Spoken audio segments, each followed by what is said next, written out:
Guys, welcome to part 2 That's of right. hanging out with the coaches on the Tuesday night webinar. Normally it's Peter and Julie. Shouts out to Peter and Julie. They're going through some stuff. Peter's down there chilling in Florida. Julie's in Louisiana chilling. So they like, look, you guys did such a great job last time. Let's go ahead and do it again. So we got part 2 with the coaches. We got Steph in the house. Stefan. Hey. We got Bob. Yeah, we got Bob, the comedian, in the house. And What's up? Yeah, he's got his show lined up for you guys tonight. But here we go. Who we got coming on? We got Brad and Marietta. All right. Who else we got out there, guys? Let's see. Attendees. Let us know where you're calling from. See, Marina just got another one under contract, buddy. Sweet, really? Yep. Nice. Yep. She's calling from North Carolina. Yeah, that says North Carolina, people. North Kakalak. We got Indiana in the house. I wasn't supposed to say it yet. I did it. We got Karen and Carl, Massachusetts. We got Jay in Strong Island. We got Melissa from South Kakalaki. My home area. I grew up in Columbia, your hometown? Grew up in Columbia, South Carolina. Yep. Oh yeah. Mm-hmm. Okay, man. I didn't know that. Kouachi from Texas. That's your Great buddy. job, Marina. Yeah, that's your buddy. So we have people all over the place: Maryland, Virginia. My buddy Tammy Jones. I see Tammy's name on there. Tammy Jones. Daryl. All right. So hey guys, listen. You know what it is. This is a Tuesday night webinar, part 2 with the coaches. We're going to do a little bit more digging into some things. But first and foremost, we know that this call is simply for 2 sets of people, right, guys? 2 sets of people. The first set of people is our partners. We always want to make sure that we're staying in constant contact with our partners, making sure that they're always abreast of what is going on. We do daily training every single day, Monday through Friday, at 9 a.m. Eastern time. And our partners get enough of us all week, I think. What do you think? Give them enough?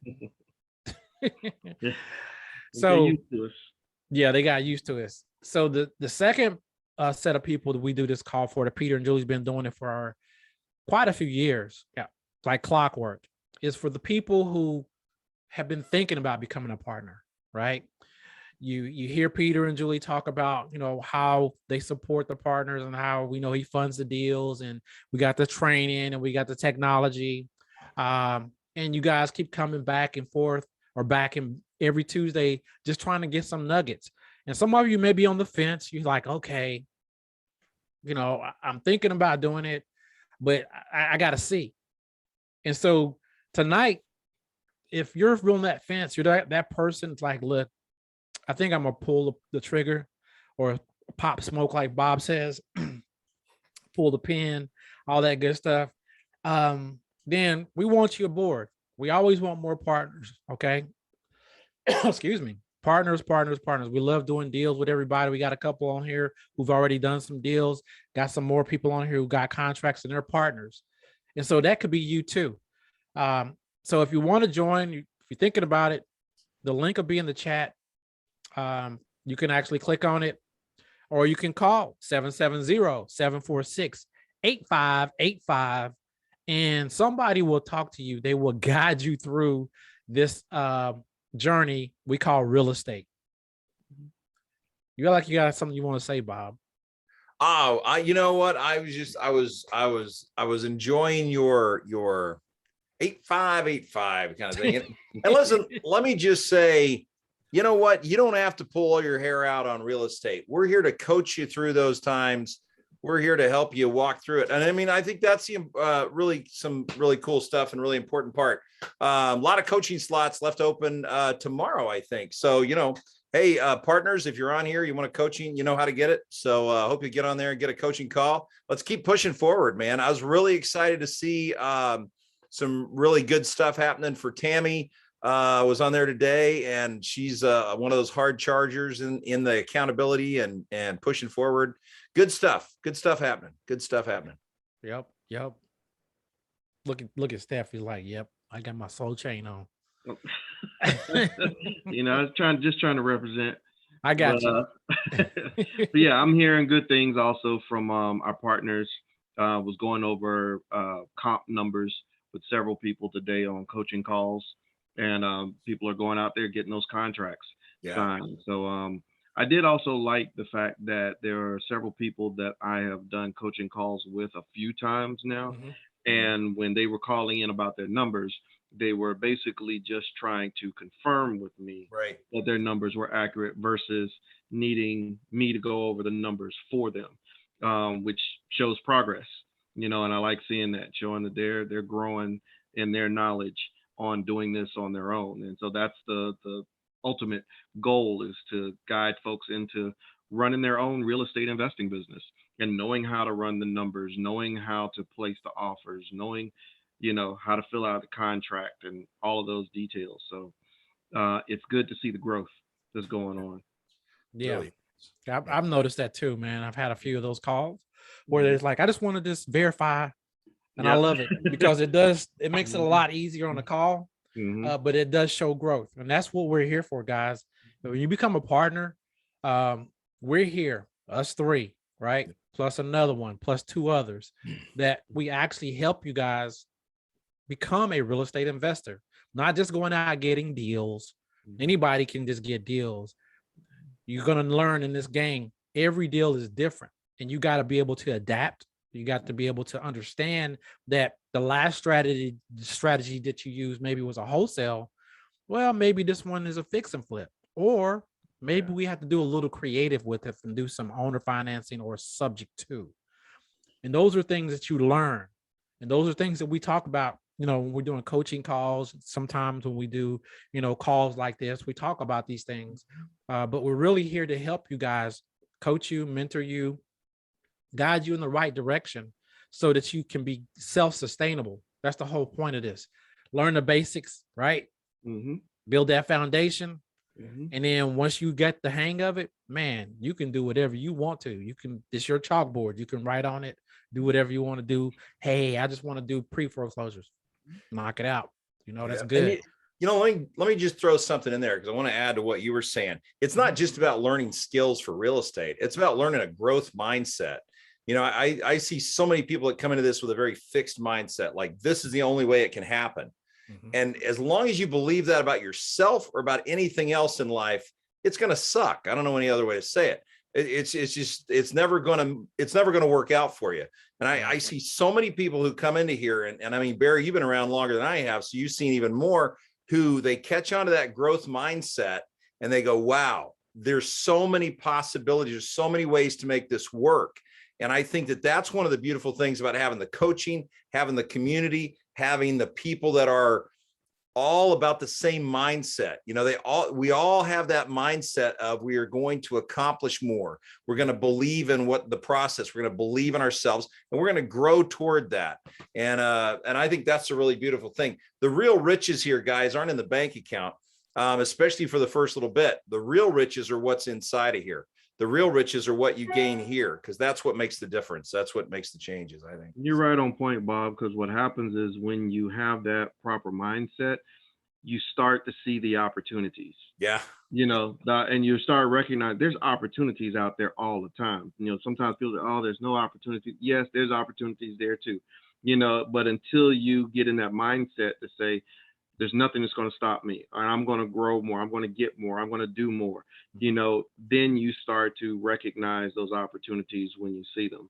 And I like the fact that here at Partner Driven, we focus on foundational work first, because technically any deal, no matter what kind of strategy you use, can be a wholesale deal.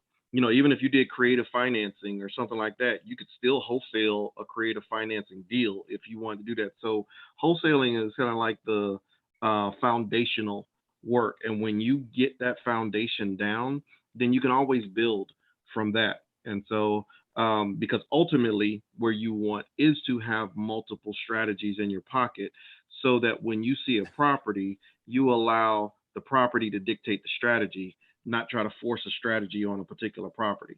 But you've got to grow to that point. You don't start at that point, because otherwise you're running around like a chicken with your head cut off, trying to do a whole bunch of things and not doing any of them right. So doing the foundational work first that we are able to help coach you on and show you how to do it. And I enjoy it. Nice. Yeah. Well, the natives are getting restless. Somebody's like, I thought we was going to talk about probate. We are. Okay. Yeah, we just can't just jump into it, man. We got to, warm up a little bit. So, really what I wanted to do on this one, I know we did this last week. I'm going to save you for last, Steph. Okay. Gotcha. But I wanted Bob just to give, when somebody first starts out and they like, I don't have any money, I'm low on funds, I just want to get a deal done. What's the fastest or the most efficient way they can do that? Walking for dollars, driving for dollars. I mean, literally, it's funny because there was a guy, I know he had a couple of them under contract. I don't know where he's at now. I haven't talked to him in a while because I think he kind of caught on, but great guy. He was homeless and he joined Partner Driven. Yep. And I don't know if you remember this or not. He was up in Ohio. Yep. And literally he was talking to me from his car. He said, yeah, I just dropped my daughter off at school. I'm going back to the parking space that we call home. And I was kind of like, excuse me. And so what he would literally do, his routine was he would drop his daughter off at school and then he would drive for dollars. And then, he would wind up walking for dollars. You got people like, the incredible Jamari. I mean, you look at what he was able to accomplish. He was able to accomplish that because he was driving for dollars. He connects with so many people. Now he drives for dollars, but he gets out of his car, knocks on doors and meets people too. So, it's all about making that connection. It's all about getting out there. Your neighborhood, your areas, and what's out there. And when there's any changes and when there's any kind of shifting, you're the first one who picks up on that, because that's where realtors make their money. And that's also where investors make their money. You sense the shift. If you go down a street and 4 out of 10 houses have been gentrified, okay, the houses on this street are probably priced for gentrification. They're probably priced for somebody to come in and do that. What if I go 2 streets to the right? What if I go 2 streets to the left? And you're going to know those things because you're out there driving for dollars, walking for dollars. If you have to, ride a bike for dollars, but do whatever you got to do to get out there and see it and be a part of it. Yeah. There you go. And that's, driving for dollars is never going to get old. I mean, It may be, technology may say, well, you can just do it from the, your office or your sofa, whatever. And yes, you can, but it's something about going out there and seeing what we call the unfindables. Yeah. When people send you lists, wholesalers, if they're out there, that's what they're doing. Yeah. That's what we teach you how to do, how to negotiate, how to actually look at a property and say, okay, this one right here, this is a bando. All right. I already know. Let me go ahead and start doing my due diligence. Let me put this thing on the app. Let me contact this individual and see if we can get this thing cracking. And so that's what we do here. We teach you the basics on that. The other thing that we do, we utilize what we call the Deal Driven app. And I know we talk about this a lot. Everybody's probably seen it. We have the Deal Driven app. We have the Deal Engine. But what I wanted to do is just show you one other thing with the Deal Driven app, so you guys can just, see what we're doing. This is what we teach our partners every day. This is what we talk about.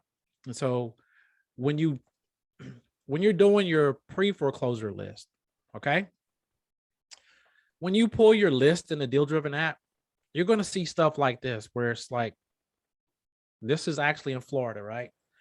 And you'll see auction dates that are passed. And the one thing I like about Florida is that they have it where you can go to any county and see their foreclosure calendar. So in this situation, I pulled the list. I'm like, okay, this one said it went to auction July the 22nd, but it's still on our list. So when you see a property on our list, even though it may have an auction date that's passed, it still hasn't gone to auction. So what I can do is I can go to Florida, and you can do this in any county in Florida. You just put in the county, and then you put in realforeclose.com, and it'll pull up that county's clerk, and you'll see the calendar. So I went back to see. This one said it closed auction on July 22nd, 2020. Oh, let me go down here. It's July 2020. I clicked on it, and there's that property right there, and it canceled. Okay. If it would have gone and sold, it would have told me like a third party bought it, how much they paid for it versus what the assessed value was and all that good stuff. And so this is a good thing about Florida. You can actually go and tell, start looking at pre-foreclosures and see what's on the calendar, see what's coming up, see what didn't go through.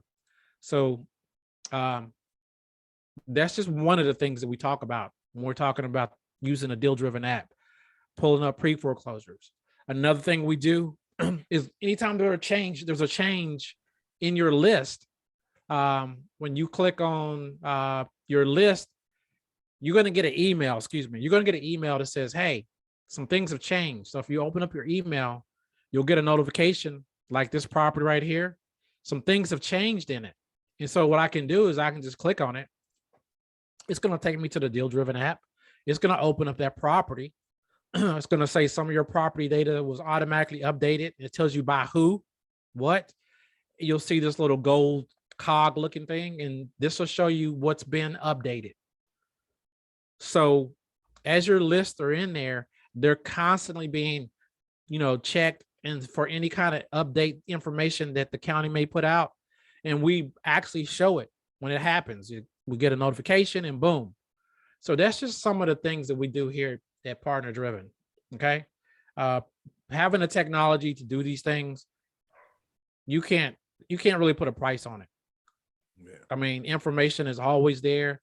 You can always do what you need to do, fingertips. So yeah, that's that. Let's see this. I was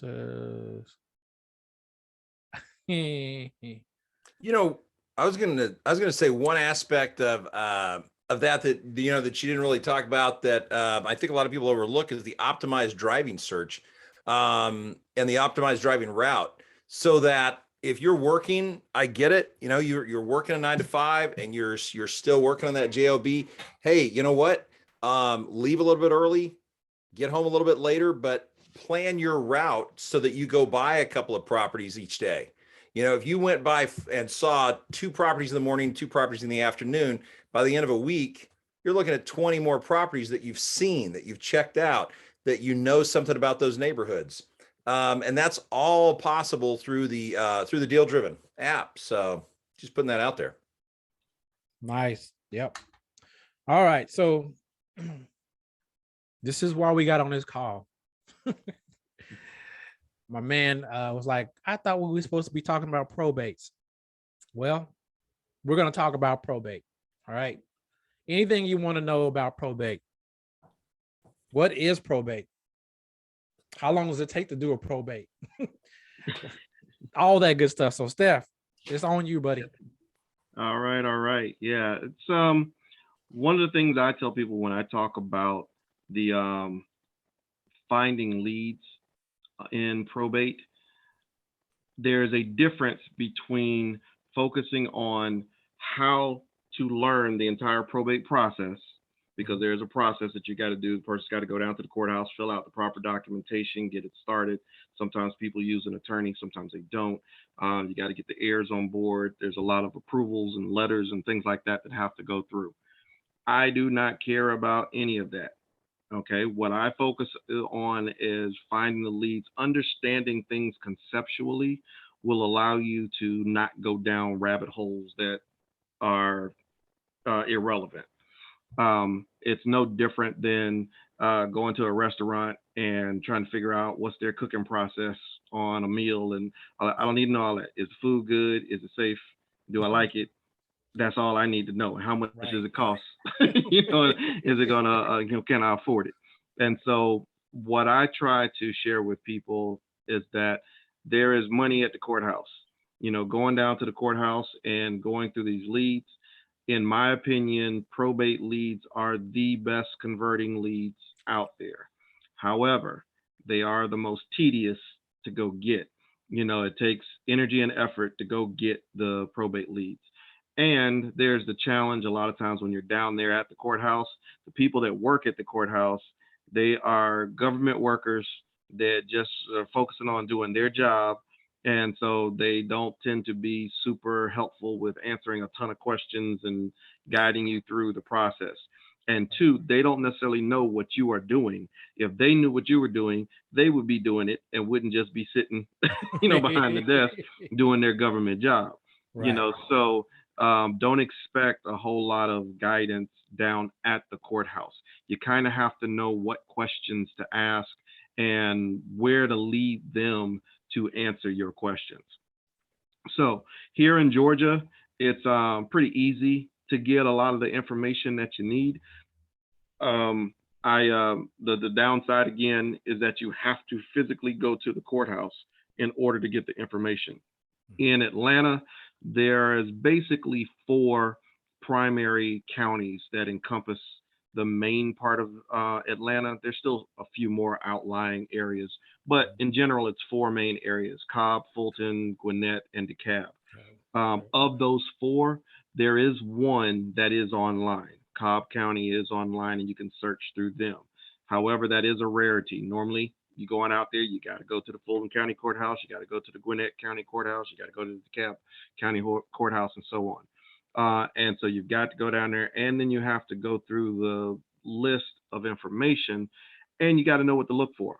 One of the things that you're going to be doing is when someone goes, let's start off the process. Unfortunately, somebody passes away. If someone is going to transfer the assets from that person who passed away to the heirs who are rightfully owed the assets after this person's passed away, it still has to transfer through. Basically, what the court and the state and stuff want to cover is that they don't want to give you all of the assets and all of the extra money, but then the creditors that might have a claim against some of that just get shafted. So the probate process is designed to allow the creditors to have first dibs on things and get recouped whatever they're owed, and then what's left over gets disseminated amongst the heirs that are out there. So that's the probate process in general.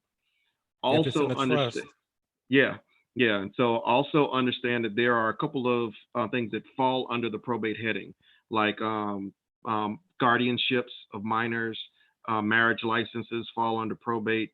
So again, that leads to what I said before, that you have to know what to go ask for, because you're not looking for marriage licenses when you're going down there. You're looking for real estate items when you go down there. So you got to be in the right office. Also, once you get the right paperwork and get the information from the petition or the application, I usually put it through a filtering process first. If you don't mind, I'll share my screen and just show the 4 filters that I use real quick. Sharing is disabled. Can I share? You're now a co-host. Now I can share. Yeah. Gotcha. All right. Just a quick share, make it real easy. These are the 4 filters that I use when I am determining whether or not this particular lead is one that I want to pursue. So filter number 1 is I like to make sure that the person who filed the petition or application, I want to make sure that their address is different than the person who passed away. Because if they're in the same house, a lot of times they're not going to be interested in selling the house because they're still living there. So just because the person passed away doesn't mean that they want to sell. But if it's vacant, then they are more inclined to want to sell. The second thing is, personally, I don't like dealing with condos. So if you like dealing with condos, that's totally up to you if you want to pursue that. But if I see that there's a unit number or condo number or something like that on there, I skip it. Just a personal preference. That's totally up to each individual. The third thing is I make sure none of the heirs have the same address either.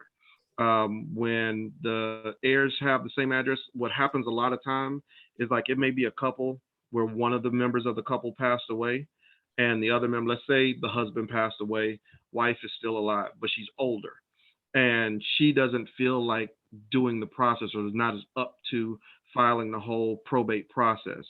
her daughter or her son might be the one who actually files the petition. So even though you check that the petitioner's address is different, the spouse who is recently widowed or widower may still be living in the property, and they may not be planning on moving either. So I also make sure that none of the heirs have the same address. Another scenario that usually lends itself to that is sometimes the person was living with their children. And so even though they passed away, the heirs that are there, it was really the heir's house anyway. It's not even the person who passed away house. So just making sure that the addresses are not the same. And then the last filter is just making sure it's an actual home. So if you just Google the address or pop it into Zillow, then you can tell if it's an actual house. Sometimes you will go through all of this and then find out when you plop in the address that it's an assisted living facility or something along those lines. And it's not an actual property that you can do anything with. Sometimes there are people, some other investors that will tell you that you can look on the tax records, look up their name and see if they owned any property. I don't usually go through that extra step because it can be kind of tedious to find out that information sometimes. And then also, just because their name was not on the property still doesn't mean that it's not a property that's available to be processed. You know, they may have already done something like transferred it into their kids' names before they passed away, so they didn't have to pay estate taxes and stuff like that on it. But it's still an empty house now that the kids are likely want to sell it off or things like that. So just because it wasn't in their name in the tax records doesn't mean it's not a property that should be pursued. So those are the 4 filters I like to go through and make sure that they fit that, and it increases the odds that somebody wants to do something with that property. So if it's a property that's vacant, more than likely, especially if it was an older person living there, it needs some renovations. Oftentimes too, it's something that is out of state. But even if it's not out of state, anybody that lives in a large city can tell you, even here in Atlanta, if you cross town, it's about the same as being in another state, you know, because it's not like you're going to be zipping past the property on a regular basis. So anything where they're not living in it, it's vacant now, probably in disrepair, they are more than likely going to want to sell that property. And then the last thing I usually bring up in that is that oftentimes people ask me, well, how quickly do I need to check on this? You know, because you don't necessarily want to see that, oh, somebody died yesterday, let me check today and see if you want to sell their property. Go You to don't the want to be funeral. insulted. Yeah, you don't need nobody coming looking for you. Because I tell people all the time, you can't go and say, oh, I heard your mama died, do you want to sell your house? Because they will find you. Yeah, they'll come looking for you. So it's all about being respectful, being tactful. And I usually have found that the 2 to 4 month window is usually a good sweet spot. Usually in about 2 months, the family has decided what they want to do with the property. And by 4 months, they've usually done it. So somewhere in that window is usually when you're trying to reach the individuals. And when I call or reach out to these potential sellers, I don't even bring up probate. I just bring up the fact, I just call them and let them know I'm just an investor in the area and I came across this property. That's all I'm saying. They a lot of times they will then reply, oh yeah, that was my aunt's property, she recently passed away, and then I'll issue my condolences and ask if this is a good time to talk, you know, or not, or when would be a good time to talk, and then I discuss the property with them from there. But I don't bring up anything that I found their property through probate or none of that, because it brings up stuff and causes people to react a certain way, and that's totally irrelevant. Right. So finding these additional leads, Bob goes over driving for dollars, you know, each week, and driving for dollars is an excellent lead generating source. But I also find that probate leads are excellent too if you go through it properly, know what to look for. And also, I'm going to be reaching out to more partners to basically do information gathering, because I don't know all of the details in every single state as far as what's available in the state. And so like I went to visit my mother recently in Virginia, and I decided to go to the county courthouse there in Virginia to see how Virginia does it. It's a little different, extra steps that aren't quickly available. All of the information so far that I found is always available. It's kind of like how many hoops do you have to jump through to get it. And the last thing I'll say is that with the more hoops that you have to jump through, it can be frustrating, but the more hoops you have to jump through, the more hoops somebody else has to jump through. So if it's tougher to get this information, it's less likely you're going to have much competition when you're able to get that information. And then you can reach out to these people and see if these properties are available for sale, get them under contract, and whether it's probate lead or driving for dollars or mail out campaign or whatever, you can still partner with Partner Driven, on the deal and get it done and go from there. So it's just another excellent lead generating source that I find to be very helpful. Hey, Steven, I'm just curious, what's the longest you've ever seen a probate go for? I mean, like what's the longest from the time you got it, from the time it actually worked out? How long did it take you to make it a workable deal? Great question. I have had one personally that took about a year. And this is the issue. If everybody is on the same page, as far meaning the family members and things like that, it's just another transaction. It literally is no different than any other lead source that you would find in another transaction.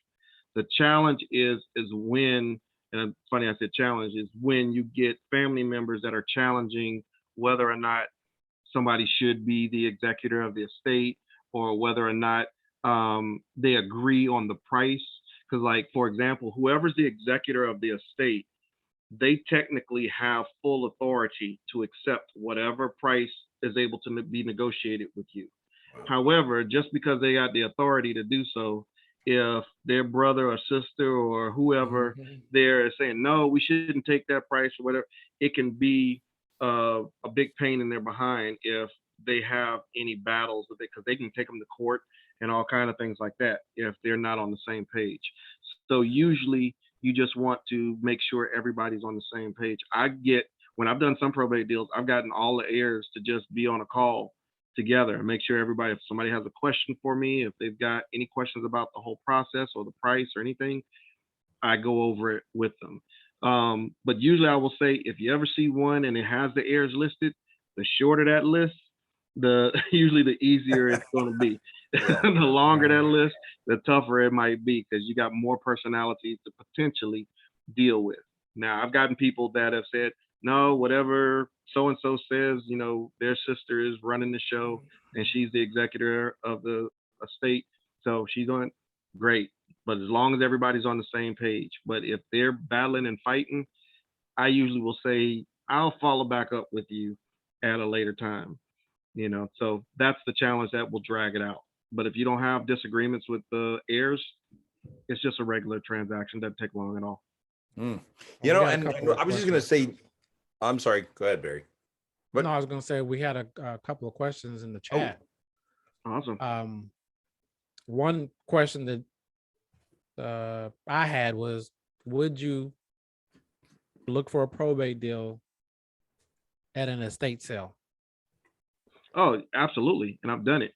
Because if I go I like shopping at estate sales anyway, because it's neat. You find a lot of different neat little treasures.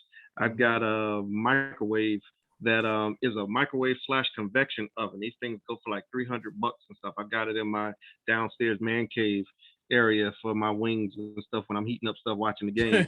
And I bought it at an estate sale for $25. And when I saw it, I was like, oh my goodness. So you find some deals there. But I often will ask if the property is available for sale. Now, I will say this, if it's an estate sale and they really have a team that's there running the estate sales, usually part of their services is that they'll list the property with an agent. So it's somewhat rare that I find them to say yes, talk to them about something where it's not listed with an agent and then there's a bunch of competition at that point. But I have done, and I do directly know another investor who did a transaction like that. They got it at an estate sale, and they also asked if there was like a minivan that was there, and they got the minivan thrown in to the deal too. So they got them a car in the process of, doing the transaction stuff. Yeah, everything is negotiable. So it's kind of like whatever you can negotiate. All right. Jennifer asked, when you're at the courthouse, what questions are you asking to acquire the list? Great question. Great question. What I'm usually doing is going to first of all, find out where the probate office is. And you want to let them know. What I do is describe the situation, because a lot of times if you say, where's the probate, you might end up in the marriage license area and stuff like that. So I just usually say, when someone passes away and you have to probate their estate, where do you go file the records at? And then they'll tell you directly. That's the easiest way to make sure you get to the right room, at least.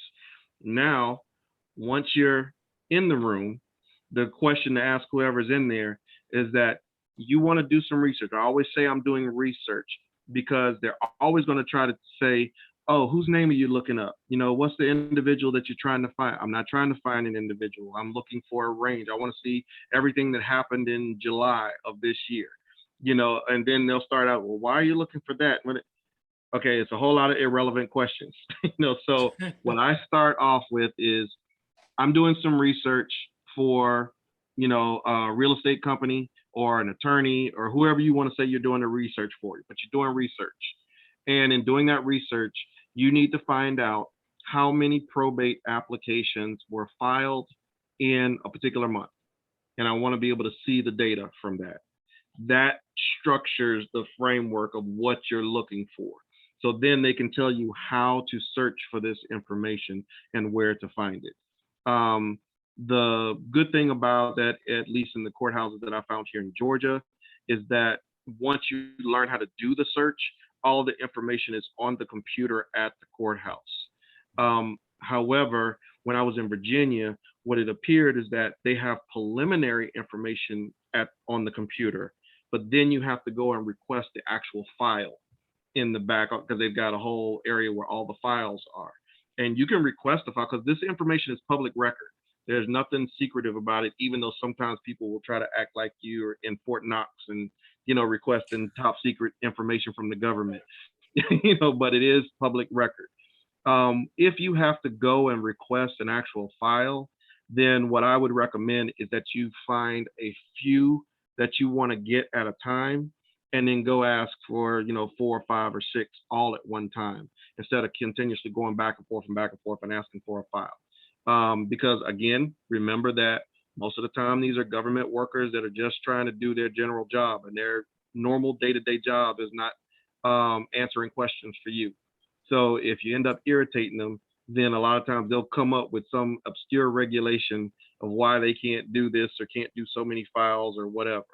And so you just want to kind of make it as easy on them as possible, so that they don't have to do anything extra. Cool. Gotta appease the gatekeepers. Yeah, I think so too. I think that I really like the way you started that about cash at the courthouse, because there's a lot of cash at the courthouse. And I mean, man, get known, but also get known as a good person up there. And while you're up there checking the probates, go by code enforcement. You know, while you're up there checking the probates and code enforcement, see if you can figure out who in the local area is like the police officer who's in charge of neighborhood watch programs. I mean, there's a lot of, I mean, I think at the end of the day, one of the things that we've got to keep in mind is that we go where people have pain. We go where there are problems. We go where there are challenges. And that's why the growth mindset is so important, because the growth mindset says, oh boy, a challenge. And the fixed mindset says, no, I can't do a challenge because I have to keep my cool. I have to keep my image. So, you know, so that's cool. I really like. Reminds me of the old joke story where it was a sales company that sold shoes that sent these 2 salesmen out to this remote area. And the 2 salesmen came back, and one salesman said, I don't think it's any opportunity there. Nobody wears shoes. And then the other salesman came back and said, it's great. Nobody's got any shoes. You know, so it's all about how you look at it. Yeah. You know, so you got to be in the right mindset, and you'll see it goes back to what we said at the beginning, seeing the opportunities. And there's tons of opportunities out there in so many different ways, but you got to go for it. You got to go out there and look for it. Yeah. Antonio was asking, is it possible to find probate leads online? There's a couple of things about it. One, I mentioned it at the beginning, that usually the answer is no. Most of the stuff is you got to go to the courthouse to get it. But however, like I said, there's an exception even here in Atlanta where one of the counties, Cobb County, is online. So I can search that one county in this area, but the rest of it is not online. The other aspect about it is sometimes you can go online to different companies that will sell probate leads. However, in general, they tend to be kind of expensive. And two, you don't know their filtering process.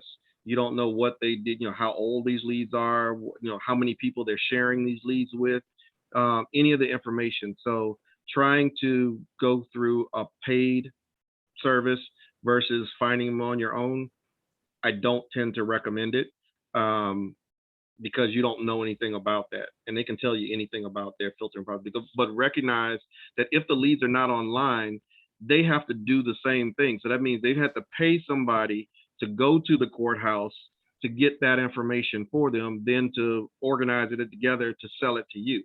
So that means it's going to cost you, a pretty bit. Anytime you got to pay somebody to do physical legwork on doing things, it's going to jack up the price. Yep. Don't come out your pocket. Judy asked, and I think we can all answer this question, but are there specific paperwork that is required by all heirs to sign to proceed with the purchase sale agreement?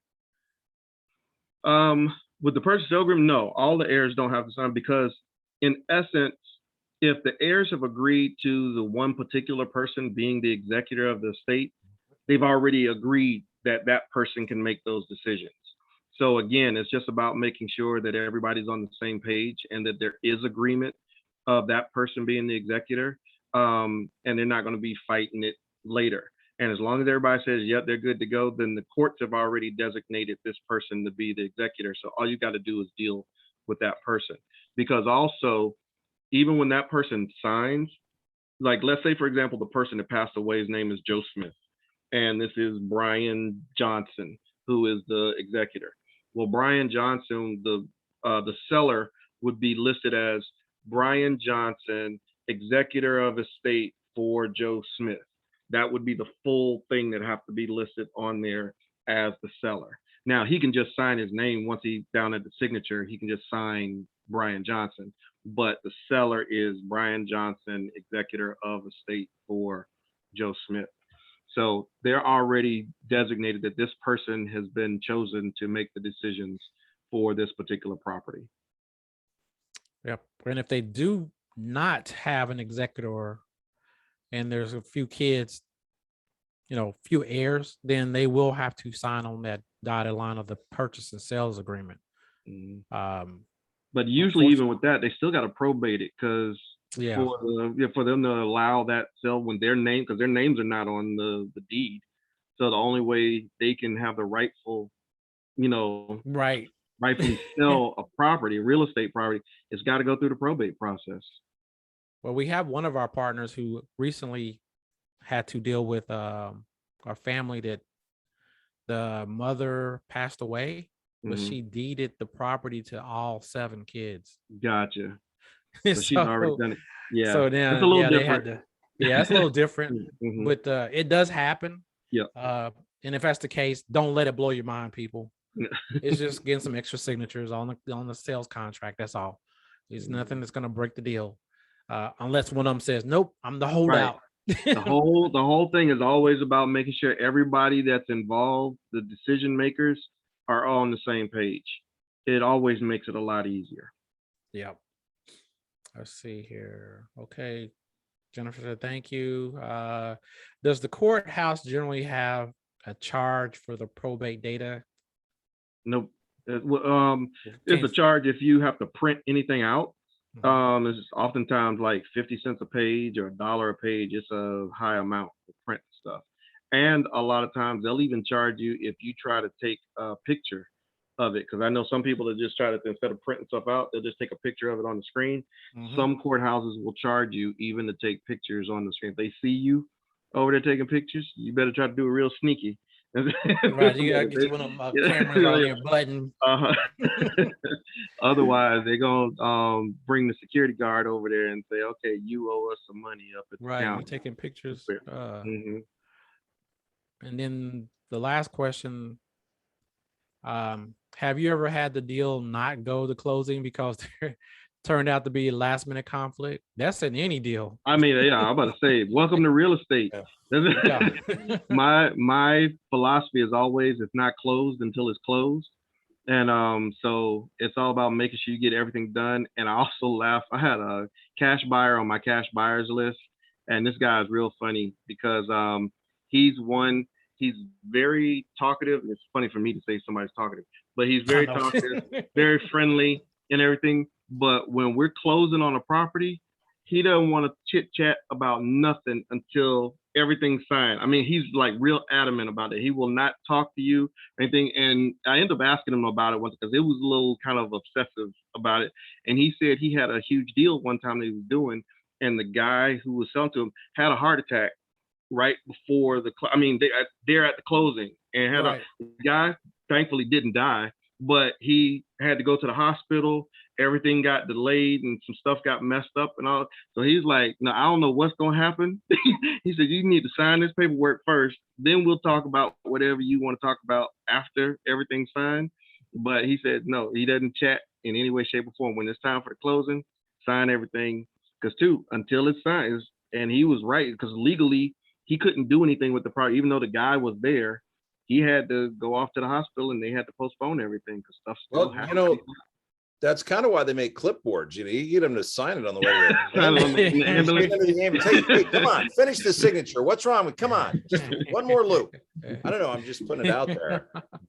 No, I mean, it does happen. I mean, one of my deals, like I've told this before, supposed to make 45K.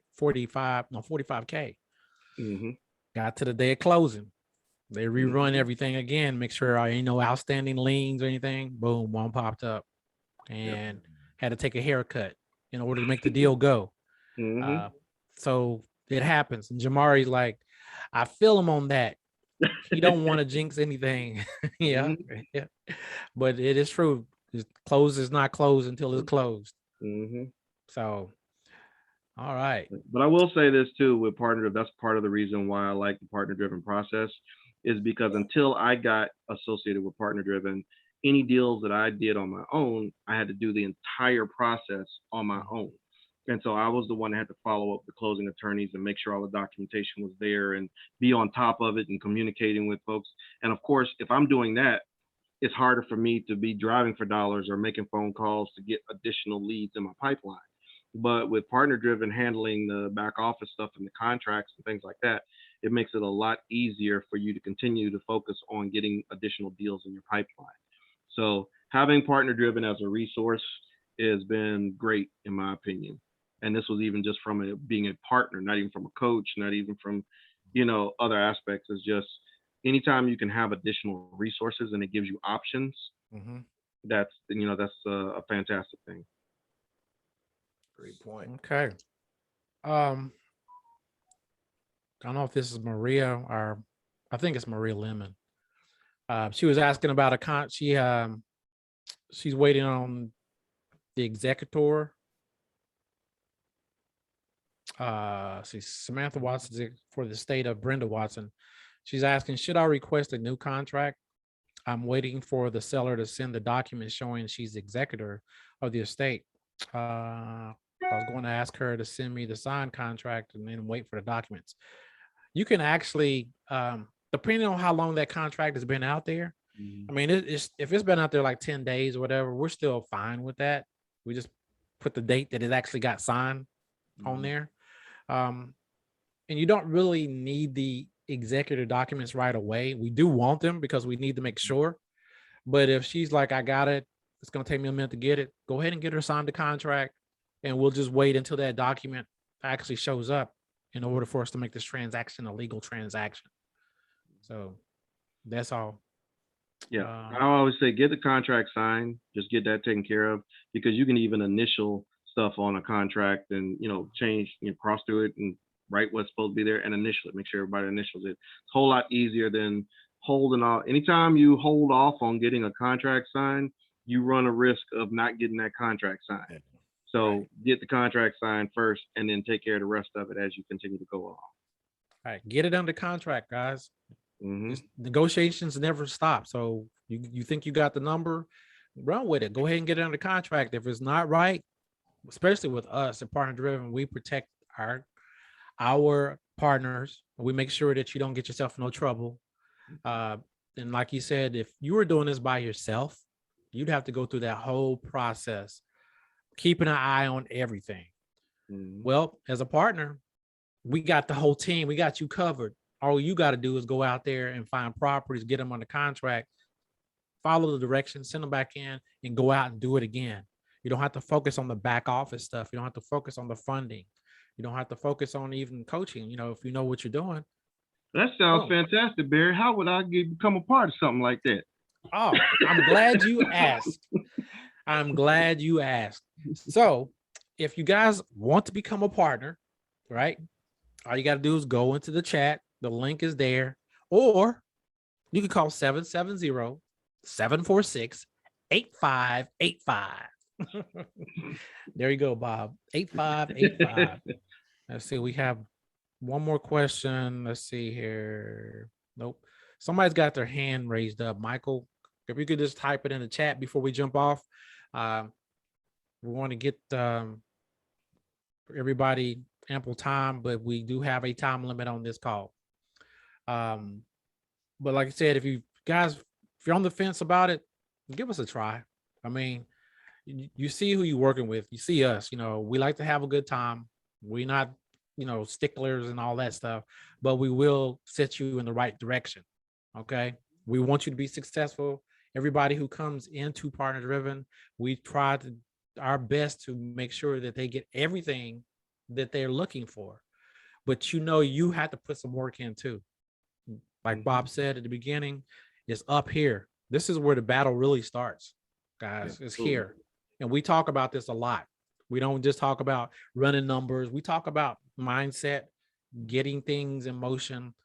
We even have an accountability group now in the Partner Driven program. So there's only a few people in there, right, Bob? Yes, there's only a few people because we want to make sure that we do it right. And we want to make sure that that we're giving the partners what they need. But I think one of the things that you need to really keep in mind about Partner Driven is that we're always trying new things, because real estate is a very fluid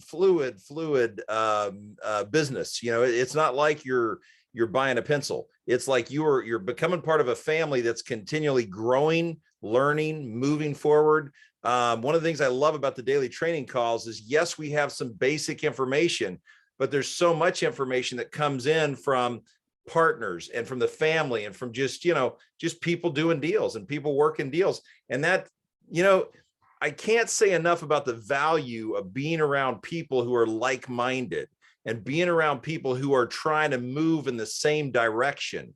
I mean, that's invaluable. It really is invaluable to be around that and to have that opportunity to be around that pretty much every day of the week. Yeah. Nice. Yeah. One person did ask in the Deal Driven, when you have an auction date and then it says canceled, what exactly does that mean? It means that it got canceled. It just means that the auction date didn't go through. Something came up where it either somebody put in some paperwork to stop it, or the moratorium was going on, or whatever. It just means it just got canceled. It doesn't mean that it's gone away, that the house is not in that same status of foreclosure. It just means the date that it was supposed to go to the auction, it just got canceled. And for whatever reason, we don't know, but it's still a property that you can actually go after, even if the auction date has expired or gone past. Okay. And then I saw somebody in the chat say, I think it was Ed, said that, sometimes it means that the people caught up the back payment, so they're current now.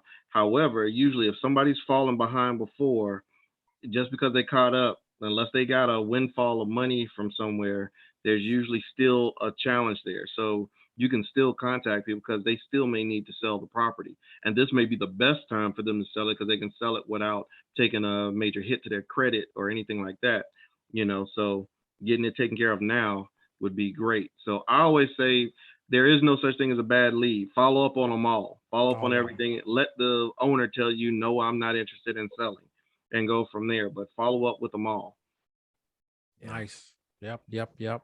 Um, saying that with the pre-foreclosures, they may have gotten that long COVID-19 loan Extension or modification whatever, yeah. to extend their mortgage for 360 months. So those things are happening, guys. People are getting some of this information and, you know, extending. But like you said, if they've been in trouble once, just continue to follow up with them, right? Because right now they may think they're good, but you know, if they had problems before, unless it was the pandemic that lost their job, now, you know, Right. that's one thing. Right. But if they have a history of it, because you can look at some people's, you know, they've been in this situation way before the COVID thing. They've had modifications and this and that. So, you know, they're, don't shake it around. Just keep in touch with them. Just follow up. Say, hey, how you doing? All right. Well, thank you, Jay. I'm glad you got a lot out of that. So you guys, any parting words before we jump off this call? I think the biggest thing is take action, people. Yeah. Nothing's going to happen if you're just sitting around waiting for every piece of the information. I remember a quote that I think Steve Harvey said, that a lot of times the definition of an entrepreneur is somebody who's willing to leap off the cliff and then build a airplane on the way down, you know. Yeah. And that's pretty much what you have to do. You've got to be flexible. You got to be willing. You're not going to have all the answers. That's not how entrepreneurship works. You've got to just go with it and, you know, make educated decisions and informative, well-informed decisions, but don't look for the entire, you know, booklet of information of every possible scenario that you can come. Because trust me, every one of us can tell you stories of something that we've experienced in this journey that wasn't in any book anywhere that, you know, that you were going to go through. So take action, be willing to take the risk. You've got a whole team, a whole community behind you when you come on board with Partner Driven. And so it's a great resource, and it's awesome to be a Partner Driven member, because I was a Partner Driven community member before I was a coach. And so it's great to be a part of it. So those are my parting words. Yeah, I like what you had to say. And I would just say, listen, guys, this is a contact sport. And, you know, I if you aren't making contact, you ain't even on the playing field. And you can't make contact from sitting on your chair. It isn't going to happen. You know, it isn't going to happen. You have to make a plan. And I think one of the things that I really enjoy about, you know, the accountability group is, you know, we challenge people to move, to take action, you know, to make a movement, to do things, to keep pushing forward. And that it comes back to being around people with a like-minded dream, a like-minded goal. You know, if you're all moving in the same direction, it's a whole lot easier to get that pyramid built. So, you know, so that's kind of the idea. And that's so, yeah, I echo what you were saying. Totally. Nice. All right, guys. So if you on the fence and you're thinking about jumping, make sure you click the link in the chat or 770-746-8585. Dial the number. Somebody's going to help you. Okay. All right. That's all the time we have for this evening. Hopefully Julie and Peter will be back next Tuesday. If not, I guess we'll do a part 3. We'll talk about something else. All right. All right, guys. Well, thank you for your time. You guys have a good evening. Catch you on the next time.